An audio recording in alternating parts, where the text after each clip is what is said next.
சின்ன மருமகள்ல அடுத்து என்ன நடக்க போகுதுன்னு வாங்க பார்க்கலாம். இங்க பார்த்தா தமிழ் வந்துட்டு அந்த மருத்துவ முகாம்ல இருக்காங்க. இந்த பக்கம் ராஜாங்கம், சித்ரா, ஈஸ்வரி, தாமரை, சாவித்திரி எல்லாரும் பங்களாவுக்கு போயிடுறாங்க. இன்னொரு பக்கம் சேது வந்துட்டு கிரிக்கெட் விளையாடிக்கிட்டு இருக்காரு. அப்பந்தான் பார்த்தா திடீர்னு ஒரு ராட்சஸ்த வண்டு கூட்டம் வந்து அங்க இருக்கிற எல்லாரையும் கடிக்க ஆரம்பிச்சிருது. ஐயோ, என்னது இப்படி பெரிய வண்டு கூட்டம்லாம் வருதே அப்படின்னு சொல்லிட்டு சேது பதற ஆரம்பிச்சிடுறாரு.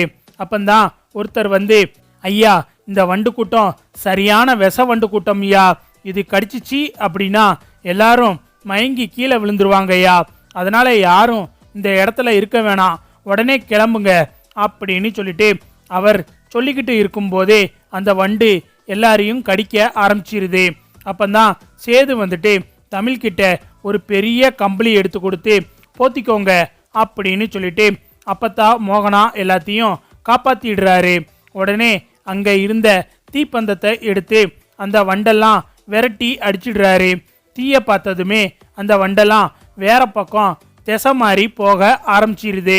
உடனே டாக்டர் கிட்ட, நீங்க எல்லாம் பார்த்து பத்திரமா இருங்க, நீங்க இங்க இருக்கிற இடத்துல கதவெல்லாம் திறந்து வைக்காதீங்க, கதவு ஜன்னல் எல்லாத்தையும் பூட்டிக்கோங்க அப்படின்னு டாக்டர் கிட்ட சொல்லிட்டு சேது அங்க இருந்து கிளம்புறாரு. அப்பந்தான் திடீர்னு அப்பத்தாவை வண்டு கடிச்சிருது. அப்பத்தா அப்படியே மயங்கி கீழே விழுந்துடுறாங்க. ஐயோ அத்தை, என்னத்த ஆச்சு உங்களுக்கு அப்படின்னு சொல்லிட்டு மோகனா பதற ஆரம்பிக்கிறாங்க. உடனே டாக்டர் வந்துட்டு, நாங்க பார்த்துக்கிறோம், இவங்களுக்கு மருந்து கொடுத்து ட்ரீட்மெண்ட் பண்றோம், நீங்க அவங்களுக்கு என்ன ஆச்சுன்னு போய் பாருங்க அப்படின்னு சொல்லிட்டு டாக்டர் சேது கிட்ட சொல்லவும், சரிங்க மேடம் அப்படின்னு சொல்லிட்டு மலர் வந்து அப்பத்தாவுக்கு துணையா அந்த டாக்டர் கூட இருக்காங்க. மோகனா, சேது, தமிழ் 3 பேரு மட்டும் இங்க வாராங்க. இங்க பார்த்தா ராஜாங்கம் வெளியே உட்காந்து பேப்பர் படிச்சுக்கிட்டு இருக்காரு. இந்த ராட்சஸ்த வண்டு ஊர் முழுக்க பரவ ஆரம்பிச்சதும் ராஜாங்கத்தை தேடி அந்த கிராம மக்கள் எல்லாம் வந்து, ஐயா, இந்த மாதிரி இங்க ஒரு ராட்சஸ்த வண்டு கூட்டம் வந்துகிட்டு இருக்கியா, ஊர் முழுக்க எல்லா மக்களையும் கடிச்சு வச்சிருச்சியா, தயவு செஞ்சு நீங்க வெளியே வராதிங்கயா அப்படின்னு சொல்லிக்கிட்டு இருக்கும்போதே, ஐயா, அந்த வாசனை வருதுயா, அந்த வாசனை வந்தாலே அந்த வண்டு கூட்டம் நம்மளை நெருங்கிருச்சின்னு தான் அர்த்தம் அப்படின்னு சொல்லிக்கிட்டு இருக்காங்க. அப்பந்தான் பார்த்தா நிறைய வண்டுகள் எல்லாம் பறந்து வந்து எல்லாரையும் அங்க உள்ள எல்லாரையும் கடிக்க ஆரம்பிச்சிருது. வீட்டுக்குள்ளேயும் போய் சாவித்திரி, தாமரை, சித்ரா, ஈஸ்வரின்னு எல்லாரையும் தாறுமாறா கடிச்சு வச்சிருது. எல்லாரும் மயக்கம் போட்டு கீழே விழுந்துடுறாங்க. அதே சமயம் இந்த பக்கம் ராஜாங்கத்தையும் வண்டு கடிச்சிருது. ராஜாங்கம் அப்படியே கை தாங்களா உள்ள வந்து சோபால உட்கார்ந்து இருக்காரு. அப்பந்தான் சேது வந்துட்டு கையில தீப்பந்தத்தை வச்சு அந்த வண்டெல்லாம் விரட்டி அடிச்சுட்டு வாராரு. இங்க ராஜாங்கம் சோர்வா உட்கார்ந்து இருக்கிறத பார்த்துட்டு, அப்பா என்னப்பா ஆச்சு அப்படின்னு சொல்லிட்டு சேது பதறவும், அந்த வண்டு எங்களை எல்லாம் கடிச்சிருச்சுப்பா அப்படின்னு சொல்லிட்டு ராஜாங்கம் அப்படியே மயங்கி கீழே விழுகிறாரு. உடனே மோகனா வந்துட்டு, ஏங்க உங்களுக்கு என்னாச்சு அப்படின்னு சொல்லிட்டு மோகனா பதற ஆரம்பிக்கிறாங்க.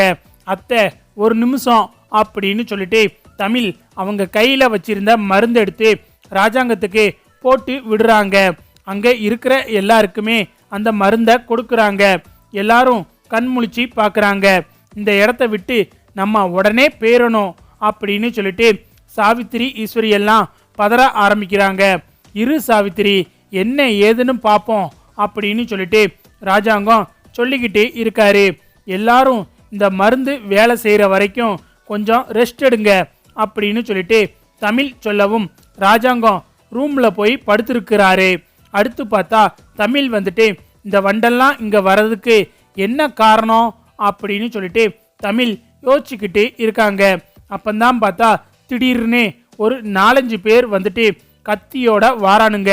இங்க சேது வந்துட்டு அப்பத்தாவை கூட்டிட்டு வர்றதுக்காக மருத்துவ முகாமுக்கு போறாரு. இதை பார்த்துக்கிட்டு இருந்த ரவுடிங்க வந்துட்டு, இதுதான்டா சரியான நேரம், அந்த சேது இங்கிருந்து கிளம்பிட்டான், அண்ணன் சொன்ன மாதிரி ராஜாங்கத்தை கொல்ல இதுதான் சரியான நேரம் அப்படின்னு சொல்லிட்டு 4 பேரும் மாடியில ஏறி குதிச்சு வீட்டுக்குள்ள வந்துடுறாங்க. இங்க தமிழை பார்த்தா வீட்டுக்கு வெளியே உட்கார்ந்துருக்காங்க. அப்பந்தான் வீட்டுக்குள்ள ஏதோ சத்தம் கேக்குது. உடனே தமிழ் வந்துட்டு என்ன ஏதோ சத்தம் கேக்குதே அப்படின்னு சொல்லிட்டு வீட்டுக்குள்ள வாராங்க. அங்க பார்த்தா கத்தியோட அந்த ரவுடிங்க ராஜாங்கம் ரூமுக்குள்ள போறாங்க. உடனே தமிழ் வந்துட்டு ஐயோ யாருன்னு தெரியலையே அப்படின்னு சொல்லிட்டு பின்னாடி போய் ஒரு கட்டையை வச்சு அடிச்சிடுறாங்க. அவங்க அப்படியே மயக்கம் போட்டு கீழே விழுந்துடுறாங்க. உடனே தமிழ் வந்துட்டு மாமா இங்க பாருங்க மாமா, யாரோ உங்களை கொல்ல வந்திருக்காங்க அப்படின்னு சொல்லிட்டு ராஜாங்கத்தை எழுப்பி அங்க இருந்து ராஜாங்கத்தை வேற ரூமுக்கு மாத்திடுறாங்க. இங்க மோகனா வந்துட்டு என்னங்க இதெல்லாம் அப்படின்னு சொல்லிட்டு ஒரு பக்கம் அழுகுறாங்க. அடுத்து பார்த்தா போலீஸ் எல்லாம் வந்துடுறாங்க. போலீஸ் வந்துட்டு அவங்கள போட்டு அட்டின்னு அடிக்கிறாங்க. டேய் யாருடா நீங்கெல்லாம், யாருடா உங்களை அனுப்புனது அப்படின்னு சொல்லிட்டு அவங்கள போட்டு அடிக்கிறாங்க.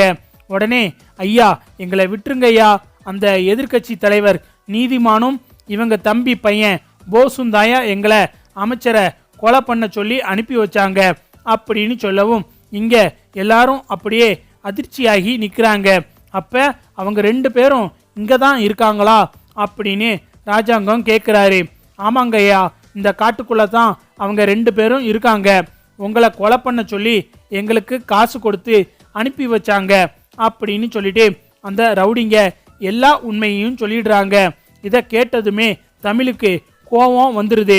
உங்க பையன் போஸுக்கு என்ன சொன்னாலும் புத்தியே வரமாட்டேங்குது இல்ல அப்படின்னு சொல்லிட்டு மாமா ஏற்கனவே ஒரு தடவை போஸ் உங்களை கொல்ல வந்தா மாமா அப்படின்னு சொல்லிட்டு நடந்த விஷயத்தெல்லாம் தமிழ் ராஜாங்கத்துக்கிட்ட சொல்லவும் அதை கேட்டுட்டு ராஜாங்கம் அதிர்ச்சி ஆயிடுறாரு.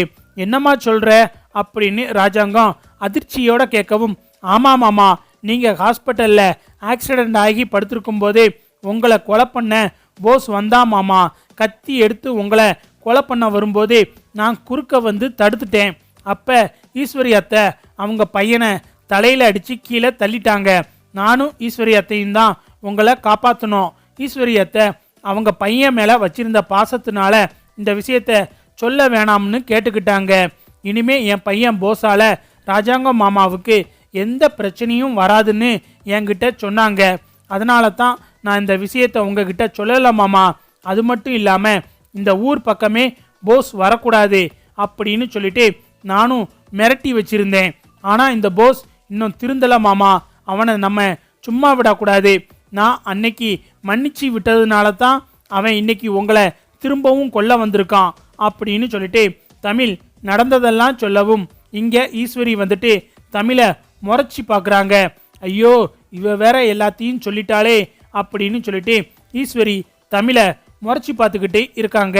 உடனே ராஜாங்கம் வந்துட்டு என்ன ஈஸ்வரி இதெல்லாம், உன் பிள்ளைக்கு எம்புட்டு எடுத்து சொன்னாலும் புத்தி வராதுல்ல அப்படின்னு சொல்லிட்டு ராஜாங்கம் ரொம்ப கோபமா ஈஸ்வரியை திட்டிக்கிட்டு இருக்காரு. மாமா அப்பந்தான் அவன் அம்புட்டு பெரிய பிரச்சனையில இருந்து தப்பிச்சான். அதனால தான் இந்த விஷயத்த உங்ககிட்ட சொல்லலாம் மாமா அப்படின்னு சொல்லிட்டு ஈஸ்வரி சொல்லிக்கிட்டு இருக்காங்க. இந்த பக்கம் போலீஸ் வந்துட்டு அந்த நீதிமானையும் போஸையும் தேட ஆரம்பிக்கிறாங்க. ஒரு அவுட் ஹவுஸ்ல போஸும் நீதிமானும் இருக்கிறத போலீஸ் பார்த்துடுறாங்க. பார்த்துட்டு அங்க போய் கையும் களவுமா அவங்கள பிடிச்சிட்டு வராங்க. இங்க இந்த விஷயத்த கேட்டுட்டு சேது போஸை போட்டு அட்டின்னு அடிக்கிறாரு. சார் விடுங்க சார், இவங்களை நாங்க பார்த்துக்கிறோம் அப்படின்னு சொல்லிட்டு போலீஸ் வந்து போஸையும் நீதிமானையும் கைது பண்ணி கூட்டிட்டு போயிடுறாங்க. அப்பத்தா வந்துட்டு ஐயோ இவனுக்கு எம்புட்டு சொன்னாலும் புத்தியே வரமாட்டேங்குதே, ஏன் தான் இப்படி இவனுக்கு புத்தி கெட்டு போய் இருக்கோ தெரியலையே. சன்னாசிக்கு ஒரே ஒரு ஆம்பளை பிள்ளை இருந்தும் இப்படி உருப்படாம திரியிறானே அப்படின்னு சொல்லிட்டு அப்பத்தா ஒரு பக்கம் அழுதுகிட்டு இருக்காங்க. இங்க ராஜாங்கம் வந்துட்டு தமிழ்கிட்ட ரொம்ப நன்றிமா, நீ மட்டும் இல்லை அப்படின்னா அன்னைக்கும் சரி இன்னைக்கும் சரி நான் உயிரோடவே இருந்திருக்க முடியாதுல்ல அப்படின்னு சொல்லிட்டு தமிழுக்கு நன்றி சொல்லிக்கிட்டு இருக்காரு. இந்த பக்கம் இந்த தமிழால எல்லாம் நாசமா போச்சு. இப்போ என் மகன் ஜெயிலுக்கு வேற போயிட்டானே அப்படின்னு சொல்லிட்டு ஈஸ்வரி புலம்பிக்கிட்டு இருக்காங்க.